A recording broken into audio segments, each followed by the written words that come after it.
రుమటాడో arthritis life long steroids వేసుకోవాల్సింది. దానికి ఏం పరిష్కారం, ఆమె ముందు ఎట్లా ఉంది, ఇప్పుడు ఎలా ఉంది, ఆమె పడినటువంటిదంతా కూడా వివరించడం. సార్ దయచేసి సైలెంట్ గా ఉండాలి. అందరికీ నమస్కారం అండి. సో నాకు రిమటాయిడ్ ఆర్థరైటిస్ ఉందని చెప్పి బెంగళూరులో ట్రీట్మెంట్ తీసుకుంటా ఉన్నాను. సో ఎంత ట్రీట్మెంట్ తీసుకున్నా సో సైడ్ ఎఫెక్ట్స్ చాలా ఉంటాయి. So everyday minimum 5 to 6 tablets తినాలి. సో అది కాకుండా 2 months వన్స్ చెకప్కి వెళ్ళాలి, బ్లడ్ టెస్ట్ అన్నీ ఉండేవి.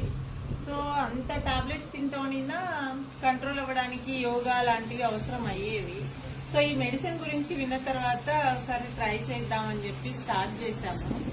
స్టార్ట్ చేసిన అలోపతి స్టాప్ చేసేసి ఇవి స్టార్ట్ చేశాను నేను. ట్రై చేస్తే స్లోగా అయినా రిజల్ట్స్ ఉంటాయని చెప్పి. సో మంచిగా అదేమి స్వెల్లింగ్ అంతా తగ్గడం, సో జాయింట్స్ అన్ని స్లోగా ఇన్ఫర్మేషన్ తగ్గించేసి పెయిన్ తగ్గిపోయి నార్మల్ లైఫ్కి వచ్చేసాను.